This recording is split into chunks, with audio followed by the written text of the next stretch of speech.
All right, buddy, you ready to walk? Come on, let's go.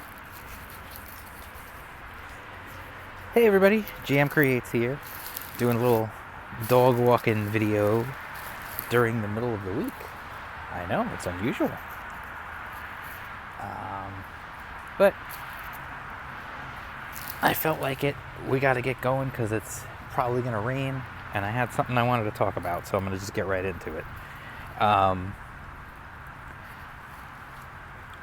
Comic books, and you know, I am mostly a comic book channel. Sorry, privacy. Come on, buddy. Comic books. There was an interesting video that was on Comics Matter with your boys Zach and Luna.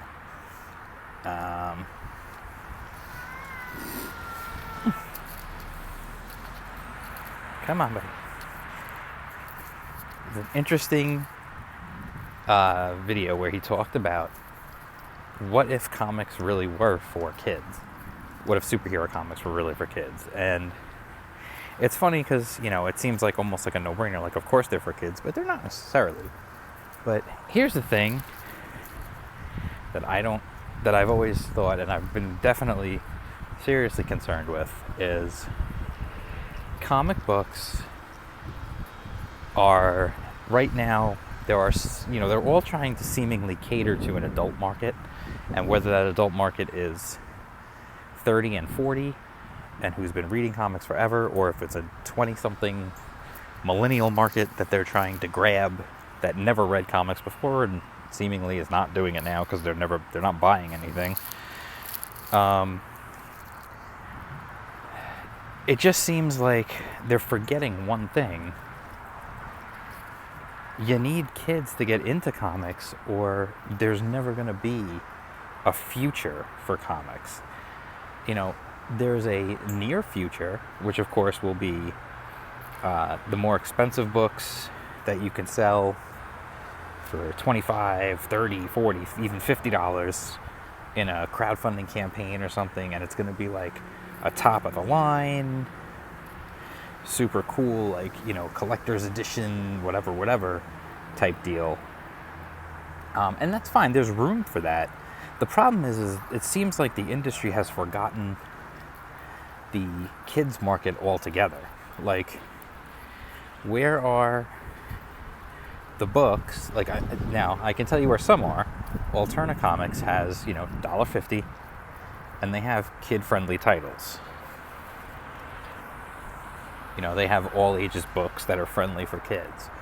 But what about the big two? How do they not have, like, kid-friendly books for an inexpensive price? Like, I don't understand how they don't have that. It makes no sense to me. Come this way, bud. It makes no sense to me how they've forgotten the kids market. And the kids market, really, kids don't have a ton of money to spend. You know, look at the explosion on, if you look at the mobile app market, right?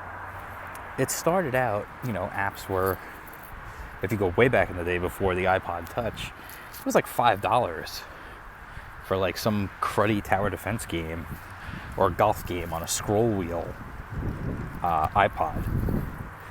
Then when the App Store really took off, it was the 99-cent game.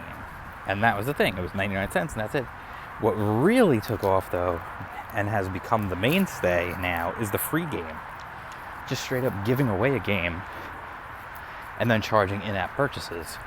Why? Because that's what kids have. Kids don't have a lot of money. Like, you know, a lot of kids don't have $20, $30, $40, $50 just laying around to spend. But they do have $1, $5, and mom and dad won't really mind if they spend that. But here's the thing. If they've got $5, they can literally only buy one comic book from the big two. That's awful. That's absolutely terrible. Imagine telling a kid, You've got $5, you go into a comic book store, which, first of all, kids are not going into comic book stores anymore. Get away from that, bud. And you're telling them you can only buy one book. And that's it. So now a kid has to go into a store with, when you're a kid, you walk into a comic book store, it seems like endless possibilities of stuff to choose from between all the new issues, the back issues, and everything else. And you're going to tell them, yeah, pick one. Because their initial, of course, they're going to go for the Marvel stuff at first. They're going to go for the characters they know from movies and whatnot. Or they could buy 2, 3 Alterna books for that same $5. So, and they'd still get change. So think about it, like, but Alterna doesn't have the market share, and kids are not going into comic book stores anymore.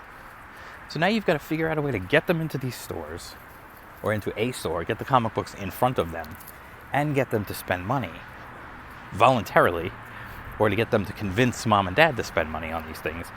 It is not an easy prospect when you're talking about $4 or $5 for a comic book. It's absolutely absurd. And so you have to wonder, like, is no one thinking about the future of this industry?